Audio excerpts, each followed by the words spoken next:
പ്രതികരണം ഉണ്ടായില്ല, ആരുടെയും പ്രതികരണം ഉണ്ടായില്ല. നിങ്ങൾ ഉണ്ടാക്കിയതാണ്. സുധാകരേട്ടൻ പ്രതികരിച്ചോ? വല്ലതും പറഞ്ഞോ? അടൂർ പ്രകാശ് വല്ലതും പറഞ്ഞോ? അടൂർ പ്രകാശ് എന്താ ഇന്നലെ പോസ്റ്റ് ഇട്ടത്? അതേ പോസ്റ്റ് ഇട്ടത് എന്താ? പാർട്ടിയാണെന്ന്. പാർട്ടി അതന്നെ, പാർട്ടിയാണെന്ന് പറഞ്ഞില്ലേ? നിങ്ങൾ പിൻവലിച്ചാണ് വാർത്ത. പാർട്ടിയാണ്. ഒരാളും കോൺഗ്രസിൽ ഉണ്ടാക്കിയില്ല. കോൺഗ്രസിൽ യാതൊരു തരത്തിലുള്ള പ്രശ്നങ്ങളുമില്ല, എല്ലാവരും കോൺഗ്രസിനൊപ്പം നിൽക്കുന്നു, പാർട്ടിയാണ് പ്രധാനം എന്ന് കെ സുധാകരൻ പറഞ്ഞതായും ഒക്കെ വി ഡി സതീശൻ വ്യക്തമാക്കുന്നു. അടൂർ പ്രകാശിന്റെ നിലപാട് നിങ്ങൾ കണ്ടതല്ലേ എന്ന് ചോദിക്കുന്നു. ഏതായാലും കോൺഗ്രസിന്റെ രണ്ടാം ഘട്ട സ്ഥാനാർത്ഥി പട്ടിക പ്രഖ്യാപിച്ചു. 37 മണ്ഡലങ്ങളിലെ സ്ഥാനാർത്ഥികളെയാണ് പ്രഖ്യാപിച്ചത്. സ്ഥാനാർത്ഥികളുടെ ചിത്രം വ്യക്തമായതോടെ പക്ഷേ കോട്ടയത്തിൽ ചില UDF-ൽ ചില അസംതൃപ്തികൾ പുകഞ്ഞു. ജോസഫ് വാഴക്കൻ, ടോമി കല്ലാനി, അതുപോലെ വിൽസൺ മാത്യൂസ് തുടങ്ങിയ നേതാക്കളൊക്കെ തഴയപ്പെട്ടു എന്നതൊക്കെയുള്ള അങ്ങനെയൊക്കെയുള്ള ചില പ്രതികരണങ്ങൾ വരികയും ചെയ്തു. അപ്പോൾ കോൺഗ്രസ് സ്ഥാനാർത്ഥി നിർണയത്തിനെതിരെ പരസ്യ പ്രചാരണവുമായി 2 പ്രമുഖ നേതാക്കൾ ഇന്ന് പാർട്ടി വിട്ടു. അവർ BJP-യിൽ ചേർന്നു. 2021-ലെ ചിറങ്കീഴ്ച സ്ഥാനാർത്ഥിയായിരുന്ന BS അനൂപും അതുപോലെ youth Congress general secretary KPCC നിർവാഹക സമിതി അംഗവുമായ RS അരുൺകുമാറുമാണ് BJP-യിൽ അംഗത്വമെടുത്തത്. രമ്യ ഹരിദാസിനെ സ്ഥാനാർത്ഥിയാക്കിയതിൽ പ്രതിഷേധിച്ചാണ് അനൂപിൻ്റെ നീക്കം. BJP സംസ്ഥാന അധ്യക്ഷൻ രാജീവ് ചന്ദ്രശേഖറിൽ നിന്ന് ഇവർ അംഗത്വം സ്വീകരിച്ചു.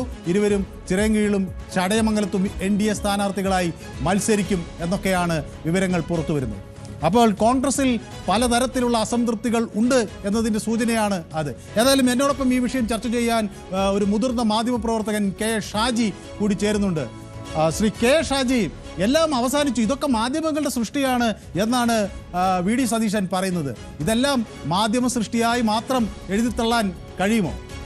ഇതിന് മാധ്യമ സൃഷ്ടി എന്ന് പറയാൻ പറ്റില്ല.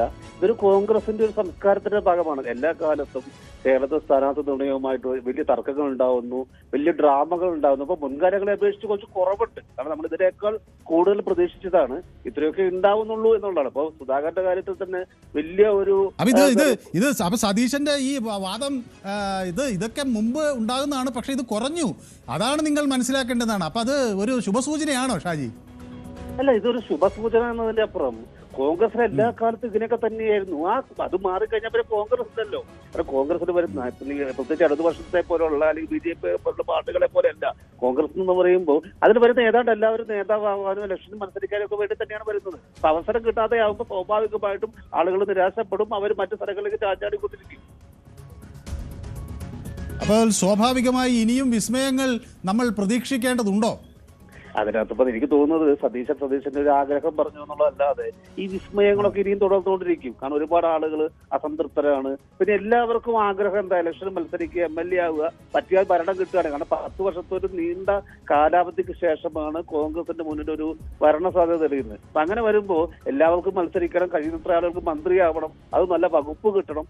ഇതൊക്കെ ഒരു തുടക്കമാണ്. ഇനിയിപ്പോ ഇത് കഴിഞ്ഞിട്ട് ഇനി കോൺഗ്രസിന് ഭൂരിപക്ഷം കൂടുതൽ UDF-ന് ഭൂരിപക്ഷം കിട്ടുകയും ചെയ്തിട്ടുണ്ടെങ്കിൽ മന്ത്രിസഭ രൂപീകരണ സമയത്തൊക്കെ ഇതിനേക്കാൾ കൂടുതൽ വലിയ വിസ്മയങ്ങൾ പ്രതീക്ഷിക്കാവുന്നതാണ്. പിന്നെ നമ്മൾ വേറൊരു വശത്ത് പക്ഷേ ഷാജി, ഇതിൽ വേറൊരു കാര്യം ഞാൻ ശ്രദ്ധിച്ചത്, ഇപ്പോ പണ്ട് കോൺഗ്രസിൽ നിന്ന് പിണങ്ങിപ്പോകുന്നവരെല്ലാം ഒരുപക്ഷെ ഇടതുചേരിയിലേക്കാണ് പോയിക്കൊണ്ടിരുന്നത്. ഇപ്പൊ കൂടുതൽ ആളുകളും BJP-യിലേക്ക് പോകാൻ തയ്യാറെടുക്കുന്നു എന്നതാണ് അല്ലേ?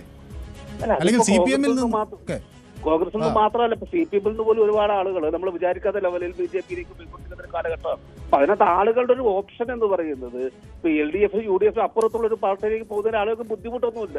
പഴയ പോലെ BJP-യോടുള്ള ഒരു അറപ്പ് പോലെ BJP വിട്ടു നിർത്തണമെന്നോ അകറ്റി നിർത്തണമെന്നോ ചിന്തയൊന്നും ആളുകൾക്കില്ല. കാരണം ഇത് വളരെ പെട്ടെന്ന് എന്തെങ്കിലുമൊക്കെ നേട്ടങ്ങൾ ഉണ്ടാക്കിയെടുക്കുക എന്നുള്ള ലെവലിൽ.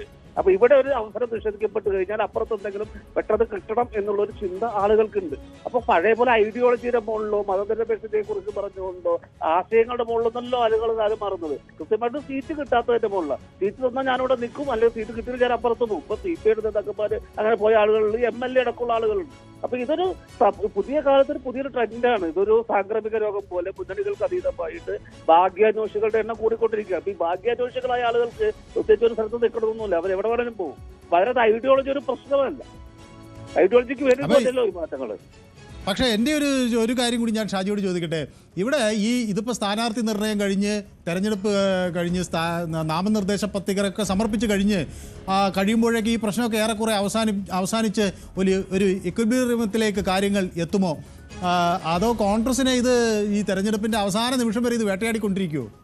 അങ്ങനെയൊന്നും തോന്നുന്നില്ല. കാരണം സാധാരണ കോൺഗ്രസിന്റെ രീതി അങ്ങനെയാണ്. മറ്റു പാർട്ടികൾ വളരെ പെട്ടെന്ന് സ്ഥാനാർത്ഥികളെ നിശ്ചയിക്കുകയും പ്രചാരണം നടത്തുകയും ചെയ്യുമ്പോൾ കോൺഗ്രസിന് അവസാന നിമിഷം വരെ ഒരുപാട് സംഘർഷങ്ങളുണ്ടാവും. പക്ഷെ തെരഞ്ഞെടുപ്പിന്റെ ആ ഒരു മൂഡിലേക്ക് ആളുകൾ എത്തിക്കഴിയുമ്പോൾ ഈ പ്രശ്നങ്ങളൊക്കെ ഇല്ലാതാവുകയും പഴയതെല്ലാം മറന്ന് പ്രവർത്തകർ സജീവമായിട്ട് ഇറങ്ങുകയും നേതാക്കന്മാർ ശക്തമായിട്ട് പ്രചാരണത്തിലേക്ക് ഇറങ്ങുകയും ചെയ്യുമ്പോൾ ഈ കാര്യങ്ങൾ സ്വാഭാവികമായിട്ട് അവസാനിക്കും. പിന്നെ ഇതൊരു ജനാധിപത്യത്തില് വളരെ സ്വാഭാവികമാണ്. ജനാധിപത്യത്തിൽ നിലനിൽക്കുന്ന ജനാധിപത്യത്തിന് അടിസ്ഥാനമാക്കിയ രാഷ്ട്രീയ പാർട്ടികളിൽ ഇത്തരം പ്രശ്നങ്ങളുണ്ടാവും. മറിച്ച് മുകളിൽ ഒരു വളരെ കേന്ദ്രീകൃതമായ ഒരു ചോദ്യം ചെയ്യാത്ത നേതൃത്വം ഒരുക്കുകയും ആ നേതൃത്വം അവർക്ക് ഇഷ്ടമുള്ള ആളുകളെ മുകളിൽ താഴേക്ക് കെട്ടിയിറക്കുകയും ചെയ്ത സ്ഥലത്ത് ഇത്തരം പ്രശ്നങ്ങൾ വരുന്നില്ല. അപ്പൊ കാരണം കോൺഗ്രസിന് ഇപ്പോഴും എവിടെയെങ്കിലും ചില ജനാധിപത്യം നിലനിൽക്കുന്നുണ്ട്. അതിനങ്ങനെ പോസിറ്റീവായി കണ്ടാൽ മതി എന്നാണ് എനിക്ക് തോന്നുന്നത്. യെസ്, വ്യക്തമാണ്. വളരെ നന്ദി ഷാജി താങ്കളുടെ ഒരു നിരീക്ഷണം പങ്കുവച്ചതിന്. ഏതായാലും തളിപ്പറമ്പിൽ ജില്ലാ പ്രസിഡന്റ് വിജിൽ മോഹനും പയ്യന്നൂർ ജില്ലാ വൈസ് പ്രസിഡന്റ് ഫർസീൻ മജീദും ഒക്കെ സ്ഥാനാർത്ഥികളാകും, തിങ്കളാഴ്ച നോമിനേഷൻ നൽകുമൊക്കെ എന്നൊക്കെയുള്ള വാർത്തകൾ വന്നിരുന്നു. ജില്ലയിൽ തങ്ങളെ ആക്രമിക്കാൻ നേതൃത്വം നൽകിയ CPM നേതാക്കൾക്ക് സീറ്റ് നൽകിയത് അംഗീകരിക്കാനാകില്ല എന്നവർ പറയുകയും ചെയ്യുന്നു. കോൺഗ്രസ് തീരുമാനം അങ്ങനെ ഈ തങ്ങളെ ആക്രമിക്കാൻ വന്നവർക്ക് സീറ്റ് നൽകുകയാണെങ്കിൽ അത് അംഗീകരിക്കേണ്ട എന്ന് അവർ പറയുന്നു. തളിപ്പറമ്പിൽ ജില്ലാ പ്രസിഡന്റ് വിജിൽ മോഹനും പയ്യന്നൂരിൽ ജില്ലാ വൈസ് പ്രസിഡന്റ് ഫർസീൻ മജീദുമൊക്കെ തങ്ങൾ സ്ഥാനാർത്ഥികളാകും എന്നൊക്കെ പറയുന്നുണ്ട്. കൂടുതൽ വാർത്തകൾക്ക് News 18 Keralam YouTube channel subscribe ചെയ്യുക.